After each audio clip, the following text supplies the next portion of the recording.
আল্লাহ পাক বলেন, জেনে রাখো দুঃখ এবং কষ্টের সাথে রয়েছে সুযোগ আর সুবিধা, আর অসচ্ছলতার সাথে রয়েছে উদার সচ্ছলতা। জোরে কোন সুবহানাল্লাহ। কাজে ভয় পাওয়ার কারণ নাই, হতাশ হওয়ার কারণ নাই। গুনাহ করেছো, হতাশ হয়ো না। যুবকদের গুনাহ করা স্বাভাবিক। ইউনিভার্সিটির ছাত্র, কলেজের ছাত্র, প্রফেসর, শিক্ষক, অফিসার ঘুষ খেয়েছেন, জিনা করা হয়েছে, মদ খাওয়া হয়েছে, মিথ্যা কথা বলা হয়েছে, যাই কিছু করেন না কেন ভয় পাওয়ার কারণ নাই, নিরাশ হওয়ার কোনো দরকার নাই। আল্লাহ পাক ডেকে বলেছেন, কুল ইয়া ইবাদিয়াল্লাযীনা আসরাফু আলা আনফুসিহিম লা তাকনাতু মির রাহমাতিল্লাহ। আমার আল্লাহ বলেন, ও নবী আপনি শোনায় দেন, হে আল্লাহর বান্দারা, তোমরা যারা নিজেদের উপরে বাড়াবাড়ি করেছো, নিজেদের উপরে জুলুম করেছো, অত্যাচার করেছো, আমি আল্লাহর রহমত থেকে নিরাশ হয়ে যেও না। মানুষ যদি অপরাধ করে, বাপের সাথে অপরাধ করেছে, মায়ের সাথে অপরাধ করেছে, মা বাবা সন্তানের চাইতে এত বড় কল্যাণকামী তো আর কেউ নাই, কিন্তু মা বাবা কোনোদিন বলে না আয় আমার ছেলে তোরে মাফ করে দেই, এরকম বলে নাকি? মন চায় ছেলে যদি মাপ চাইতো, খুশি হয়ে মাফ করে দিতাম, কিন্তু কেন যে আসে না, ডাকে না যে আয় মাফ করে দেই।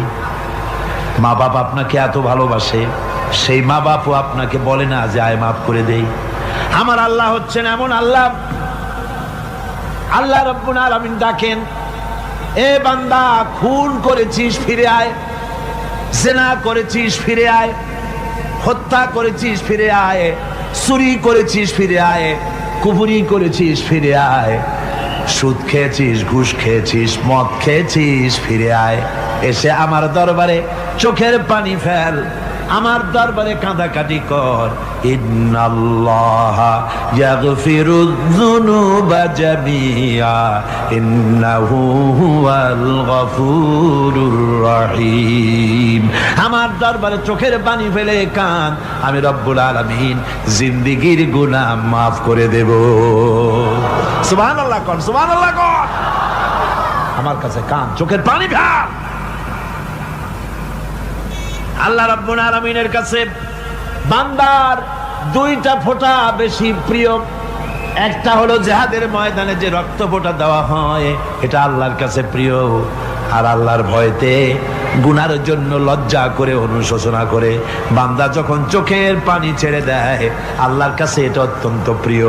নবীজি বলেছেন, বান্দা যখন গুনার ভয়তে, আল্লাহর ভয়তে, জাহান্নামের ভয়তে অনুশোচনা করে যখন চোখ দিয়া পানি ছেড়ে দেয়, ওই চোখের পানি নাকের অর্ধেক আসতে না আসতে আল্লাহ রাব্বুল আলামিন বান্দারে মাফ করে দেন। আল্লাহ বরদাস্ত করতে পারেন না যে বান্দা কান্দুক। আমার ভাইরা, আল্লাহ রহমত, এই পৃথিবীতে আল্লাহর রহমতকে 100 ভাগ করা হয়েছে। আল্লাহর রহমতের কত ভাগ? এই 100 ভাগের 1 ভাগ সারা পৃথিবীতে ছড়াই দেওয়া হয়েছে। আর 99 ভাগ কার কাছে? আল্লাহর কাছে। এজন্য আল্লাহ রাব্বুল আলামিন বলেছেন, নাব্বি ইবাদি আন্নি আনাল গফুরুর রহিম। ও আমার নবী, সুসংবাদ দিয়ে দাও, বান্দাদেরকে শোনায় দাও যে আমি আল্লাহ তাআলা ক্ষমাশীল আর দয়াবান। হুজুর কাঁদতেছিলেন, হযরত ওমর রাদিয়াল্লাহু তাআলা আনহু এসে দেখেন হুজুর একা কাঁদতেছে। হুজুর জিজ্ঞেস করছেন, হযরত ওমর জিজ্ঞেস করলেন, হুজুর আপনি কাঁদেন কেন একা একা?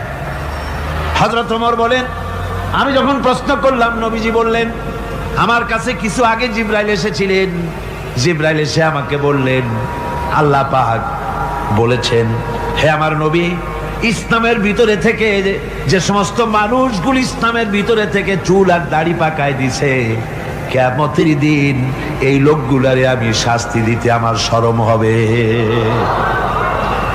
হযরত ওমর বলেন, হুজুর উম্মতের জন্য কত বড় খোঁজ খবর এটা, আর আপনি কাঁদতেছেন। হুজুর বলেন, ওমর তুমি জানো না আমার কান্নার কারণ ভিন্ন। আমার কান্নার কারণ হলো যে আল্লাহ রাব্বুল আলামিন কিয়ামতের দিন দাড়ি চুল পাকা বান্দারে শাস্তি দিতে শরম করবেন, সেই দাড়ি চুল পাকা বান্দাগুলি আল্লাহর সাথে নাফরমানি করতে শরম করে না। আমি এই লজ্জায় কাঁদতেছি ভাইরা। হুজুর আল্লাহ পাক বলেন, আমার নবী, রাতের আধারে যখন একটা বুড়া আমার দরবারে হাত উঁচু করে, একটা বুড়া মানুষ রাতের আধারে যখন আমার দরবারে হাত উঁচু করে আর যখন বলতে থাকে রব্বুল আলামিন, আমার পেছনের জীবনটা বড় খারাপ করেছি, এমন কোন কাজ জীবনে করি নাই যা তোমার কাছে কিছু দাবি করতে পারি, সব রকমের নাফরমানি করেছি, আজ আমি বুড়া হয়ে গেছি, কামাই করতে পারি না, ছেলে আমাকে চোখে দেখতে পারে না, পুত্রবধূ আমাকে ঘরে জায়গা দেয় না, আমার স্ত্রী আমাকে দেখতে পারে না, রোজগার করতে পারি না, হাঁটতে পারি না, চলতে পারি না, সবার কাছে আমি তিতা হয়ে গেছি, আমি দাঁড়াতে পারি না, কোমরে ব্যথা পাই, হাঁটুতে ব্যথা পাই, চলতে পারি না, কানে শুনতে পাই না, চোখে দেখতে পারি না, আর তোমার কাছে কিছু চাইয়া নেব এমন ভালো কাজও করি নাই। এইভাবে যখন বান্দা কাঁদতে থাকে আমার দরবারে, ও আমার হাবিব আমার রহমতের দরিয়ায় জোশ মেরে যায়, আমার শরম হয় এই বুড়াটারে কেমনে খালি হাতে ফিরাইয়া দেই। সুবহানাল্লাহ, সুবহানাল্লাহ। আমার আল্লাহর এত দয়া, আমার আল্লাহর এত মায়া, এত মহব্বত। আমার আল্লাহ রাব্বুল আলামিন বলেন, وَإِذَا سَأَلَكَ عِبَادِي عَنِّي فَإِنِّي قَرِيبٌ। আমার হাবিব, আমার বান্দা আমার ব্যাপারে প্রশ্ন করে, আমি বান্দার একদম নিকটে। কোরআন শরীফের ভিতরে যত জায়গায় রাসূলকে বলা হয়েছে সুয়ালের কথা, আপনাকে প্রশ্ন করা হয়, আল্লাহ তার জবাব কুল এই কথা বলে জবাব দিয়েছেন। যত জায়গায় সুয়াল এসেছে, যেমন কোরআনে কারীমের মধ্যে আল্লাহ পাক বলেন, ওয়ায়াসআলুনাকা আনিল মাহিদ, মেয়েদের হায়েজ সম্পর্কে জিজ্ঞাসা করা হয়, কুল হিয়া আযা, হে নবী আপনি বলুন। এভাবে করে কুল দিয়ে জবাব দেওয়া হচ্ছে। আবার প্রশ্ন করা হচ্ছে, ওয়ায়াসআলুনাকা আনিল আনফাল, এই গনিমতের মাল সম্পর্কে হুজুর আপনাকে, হে নবী আপনাকে প্রশ্ন করা হয়। আল্লাহ কুল দিয়া জবাব দিলেন, আল্লাহ বলেন আপনি বলেন। ওয়ায়াসআলুনাকা আনিল খামরি ওয়াল মাইসির, আল্লাহ পাক বলেন নবী আপনারে প্রশ্ন করা হয়, কুল ফীহিমা ইসমুন কাবীর, আল্লাহ কুল দিয়া বললেন তুমি বলো। আবার বলা হলো, ওয়ায়াসআলুনাকা আনিল আহিল্লা কুল হিয়া মাওয়াকিতু লিন্নাস, ও নবী আপনাকে প্রশ্ন করা হয় চাঁদের ক্রমবর্ধমান এবং ক্রমহ্রাস, এই যে বাড়ে আর কমে, পূর্ণিমা হয় অমাবস্যা হয়, কেন হয় আপনি বলুন। কুল, আপনি বলেন এটা আমি অক্ত এবং সময়, বছর আর দিন গণনা করার জন্য পৃথিবীবাসীদের জন্য বিনা পয়সায় একটা ক্যালেন্ডার বানাইয়া আকাশে ঝুলাই রেখেছি। এভাবে যত জায়গায় এসেছে আপনাকে প্রশ্ন করা হয়, তত জায়গায় আল্লাহ জবাব দিয়েছেন কুল, আপনি বলেন। গোটা কোরআন শরীফের ভিতরে এই একটি মাত্র জায়গা যেখানে বলা হয়েছে আপনাকে প্রশ্ন করা হয়, আল্লাহ এখানে বলতে পারতেন কুল আপনি বলেন, আল্লাহ তোমাদের নিকটবর্তী, এভাবে জবাব হয় নাই। এটা কায়দাটা হলো এই, আল্লাহ বলতেছেন ওয়াইজা সালাকা ইবাদি, ও আমার নবী প্রশ্ন তো আমার বান্দারা আমার ব্যাপারে করেছে, এবার আপনার জবাবের কোনো দরকার নাই, প্রশ্ন আমার ব্যাপারে আমি নিজে জবাব দিয়ে দেই, ফা ইন্নী কারীব, ও বান্দা আমার ব্যাপারে প্রশ্ন করেছিস, জবাব আমি দেই, আমি তোর সবচাইতে বেশি নিকটে। সুবহানাল্লাহ, কত নিকটে?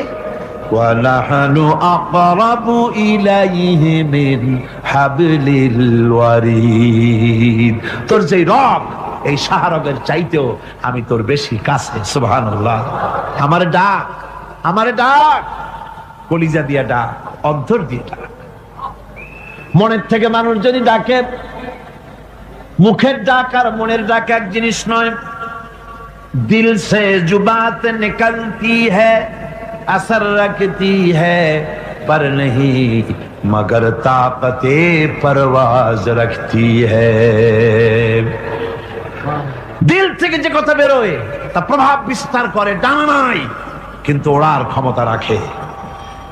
মনের কথাই ভিন্ন, মন থেকে, দিল থেকে, কলিজা থেকে, অন্তরের গভীর কন্দর থেকে মুহাব্বতের সাথে কেউ যদি একবার বলে আল্লাহ, আল্লাহ রাব্বুল আলামিন বলেন অন্তরের অন্তঃস্থল থেকে একটি বার যদি বান্দা বলেন আল্লাহ, আল্লাহ বলেন 70 বার সাড়া দিয়া জিজ্ঞেস করি বান্দা কি চাও, আমি তোমার কাছে আছি। সুবহানাল্লাহ, আমি তোর একদম কাছে, কি চাস বল, বল আমার কাছে। এমন দয়াবান, এমন মেহেরবান, এমন আল্লাহ আমাদের। সে আল্লাহ রাব্বুল আলামিন তিনি বলছেন وَقَالَ رَبُّكُمْ উদউনি আস্তাজিব লাকুম, তোমাদের রব বলেছেন আমারে ডাকো, আমি আল্লাহ ডাকের সাড়া দিয়া দেব। সুবহানাল্লাহ। কারে ডাকতে হবে? কারে ডাকতে হবে? এই বিশাল জনসমুদ্র একযোগে চিল্লা কোন কারে ডাকতে হবে? কোন পীর সাহেবকে নয়, আল্লাহর কসম কোন খাজা বাবাকে নয়, ডাকতে হবে কারে? চিল্লায় কোন কারে? وَقَالَ رَبُّكُمْ উদউনি, তোমার রব তোমাকে বলতেছে আমারে ডাকো, আস্তাজিব লাকুম, আমারে ডাকবে আমি সাড়া দিয়ে দেব। সুবহানাল্লাহ। আল্লাহকে ডাকেন, কি চাই আপনার বলেন, কি চাই? আল্লাহর কাছে চান, আল্লাহ দিয়ে দিবে। দেওয়ার জায়গা আল্লাহর কাছে চাইবেন, আল্লাহ দিবেন। দেওয়ার জায়গা, চাওয়ার জায়গা হলো সেজদায় পড়ে যাবেন। আমার ভাইয়েরা জায়গাটা চিনায় দিলাম। মাজারে যাওয়া লাগবে না, কবরে যাওয়া লাগবে না। 2 রাকাত নামাজ পড়ে সেজদায় পড়ে গিয়া যত বিপদ আছে, মুসিবত আছে, সেজদার মধ্যে চোখের পানি ছেড়ে দেন আর কেন্দে কেন্দে জীবনের কথা বলেন। আল্লাহ রাব্বুল আলামিন আপনার আওয়াজ শুনবেন আর দোয়া কবুল করে নিবেন। কাঁদতে হবে আল্লাহর কাছে। কার কাছে? আল্লাহর কাছে। আল্লাহর প্রতি আপনি পূর্ব পশ্চিমে কতবার মুখ ঘোরালেন, এটাই কিন্তু আপনার আসল সৎ কাজ নয়। আসল সৎ কাজ হলো আল্লাহর প্রতি ঈমান আনা। এই ঈমানের ব্যাপারে 3টা দিন আমরা পার করে দিলাম, এখনো কথা শেষ হয় নাই।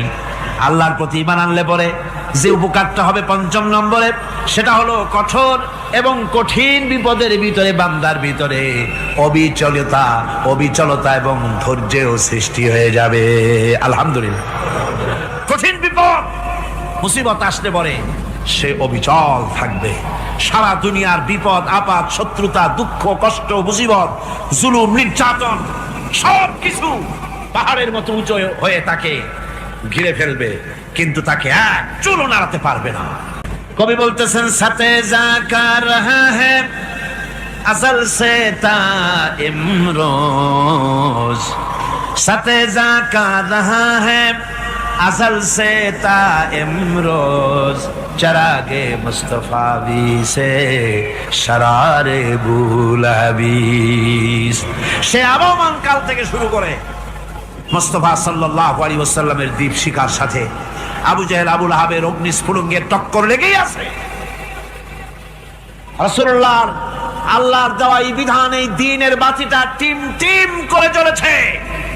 আর গোর্কি, টর্নেডো, হাজার হাজার মাইল বেগে হ্যারিকেন এসেছে, গোর্কি এসেছে, টর্নেডো এসেছে, টাইফুন এসেছে, কিন্তু এই আলো নিবাইতে পারে নাই। সুবহানাল্লাহ। এই আলো নিবাতে পারে নাই। এই শত্রুতা চিরকালের, নিবাতে পারবে না। কারণ হচ্ছে আল্লাহ রাব্বুল আলামিন বলেছেন ইউরিদুনা লিইউতফিউ নূরাল্লাহি বিআফওয়াহিহিম ওয়াল্লাহু মুতিম্মু নূরিহি ওয়ালাউ কারিহাল কাফিরুন। ওরা চায় মুখের ফু দিয়ে আমার আলোকে নিভিয়ে দেবে, কিন্তু আমি আমার আলোকে পূর্ণতা দান করব। তাতে কাফের বেঈমানদের কলজায় যত জ্বালা যন্ত্রণা হোক, আমার দ্বীন কেউ মিটাই দিতে পারবে না। সুবহানাল্লাহ। সুতরাং বিপদে অবিচলতা আসবে, সে অটল হবে, মজবুত হবে। কোরআনে কারীম বলতেছে ওয়া কাযালিকা জাআলনা লিকুল্লি নাবিয়্যিন আদুওয়াম মিনাল মুজরিমিন। এই পৃথিবীতে এমনি করে আমি সকল নবীদের শত্রু বানিয়েছি, সব পাপিষ্ঠ অপরাধীদেরকে। নবীদের সাথে বিরোধিতা করেছে কারা? পাপিষ্ঠরা, অপরাধীরা। মানুষ অত্যাচারিত হয়েছে, সাহাবায়ে কেরাম অত্যাচারিত হয়েছেন। বুখারী শরীফের হাদিসে এসেছে রাসূল করিম সাল্লাল্লাহু আলাইহি ওয়াসাল্লামের কাছে হযরতে খাব্বাব গিয়ে উপস্থিত হয়েছিলেন। হযরতে খাব্বাব বলেন, হাদিসটা এভাবে লেখা হয়েছে বুখারীতে, ওয়ান খাব্বাব বিন আরিদ রাদিয়াল্লাহু তাআলা আনহু قال شكونا إلى رسول الله صلى الله عليه وسلم وهو متوسد بردة له في ظل الكعبة। রাসূলুল্লাহর কাছে গেলাম, কাবা শরীফের কাছে গিয়ে দেখি নবীজি একটা চাদর গায়ে দিয়ে তিনি আরাম ফরমাচ্ছিলেন কাবা শরীফের ছায়ায়। সেখানে গিয়ে বললাম, আলা তাস্তানসিরু লানা আলা তাদউ লানা ইয়া রাসূলুল্লাহ, হে আল্লাহর রাসূল, আপনি কি আমাদের জন্য আল্লাহর কাছে দোয়া চাইবেন না? আপনি কি আল্লাহর কাছে আমাদের জন্য সাহায্য চাইবেন না? আমাদের লোকগুলিকে, মুসলমানগুলিকে মারতে মারতে তো শেষ করে ফেলে দিল। তারা আমাদের সুমাইয়াকে মারলো, আমাদের খাব্বাবকে উটের সাথে পায়ের দড়ি লাগায় টানলো, আমাদের খোবায়েবকে তারা আগুনের উপরে চিৎ করে শোয়ায় রাখলো, না খায় রাখতেছে, মারতেছে। কষ্টে তো শেষ হয়ে গেলাম, হুজুর আপনি কি আমাদের জন্য দোয়া করবেন না? হাদিস শরীফে এসেছে নবীজি উঠে বসলেন সোজা হয়ে। নবীজি বলেন, ও আমার সাহাবী, ও খাব্বাব শোনো, তোমাদের আগে এই পৃথিবীতে যারা দ্বীনের দাওয়াত দিতে এসেছিলেন তাদেরকে সমকালীন রাষ্ট্রশক্তি, সমাজ শক্তি তাদেরকে ধরতো। ফায়ুখাজুর রাজুলো, তাদেরকে তারা ধরতো। ফায়ুহফারু লাহু ফিল আরদ, আর তার জন্য জমিনের ভিতরে কবর বানাইতো। ওই কবর ফায়ুজালু ফিহা, ওই কবরের ভিতরে তাকে কোমর পর্যন্ত গেড়ে দিত। সুম্মা ইউতা বিল মানশার, এরপরে করাত আনতো। ফায়ুদাউ আলা রাসিহি, এরপরে ওই করাত তার মাথার উপরে রাখতো। ফায়ুজালু নিসফাইন, এরপরে করাত দিয়া চিরে জীবিত মানুষটারে দ্বিখণ্ডিত করে ফেলে দিত। মা ইয়াসুদ্দুহু যালিকা আন দীনিহি। ও আমার খাব্বাব, এত কষ্ট দেওয়ার পরেও সেই যুগের কোন মুসলমানকে, দ্বীনের দায়ীদেরকে আল্লাহর দ্বীন থেকে এক চুলো তারা সরাই দিতে পারে নাই, এক চুলো সরাতে পারে নাই। ওয়াল্লাহি, ও খাব্বাব, আমি আমার আল্লাহর নামে কসম করে বলছি, লা ইউতাম্মান্নাল্লাহু হাযাল আমরা হাত্তা ইয়াসিরা আর-রাকিবু মিন সানা ইলা হাযরামাউত।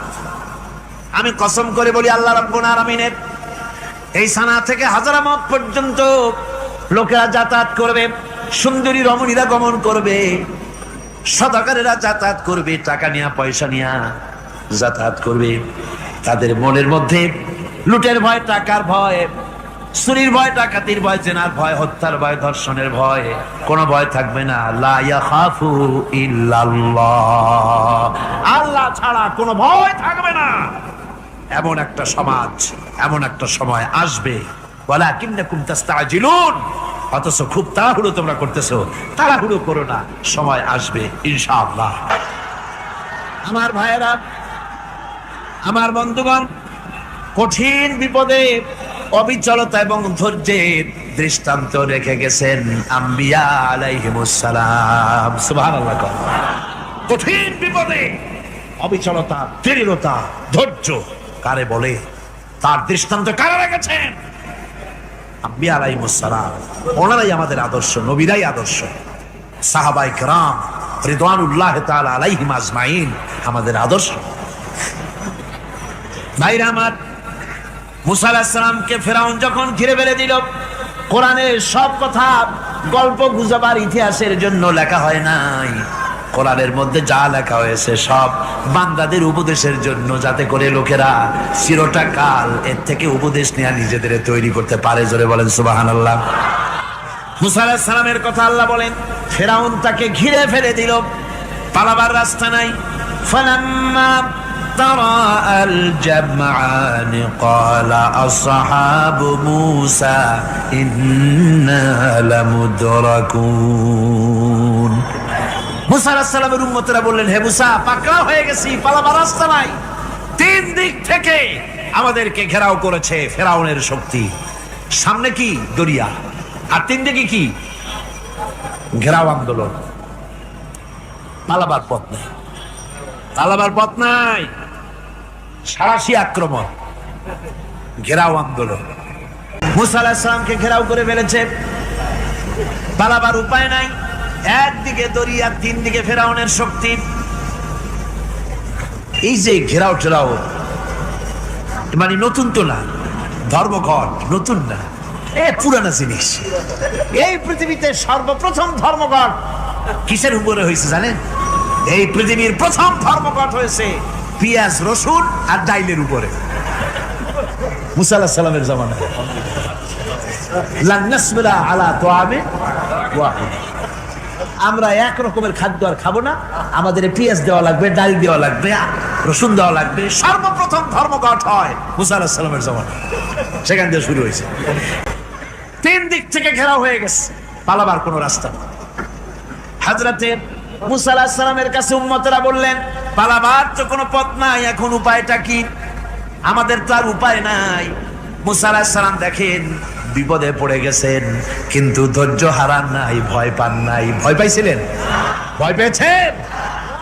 প্রশ্নই ওঠে না। মুসা আলাইহিস সালাম আল্লাহ পাক যাদেরকে বলেছেন উলুল আযম, রাসূল যাদের বলেছেন তার মধ্যে হযরত মুসা একজন উলুল আযম পয়গম্বর।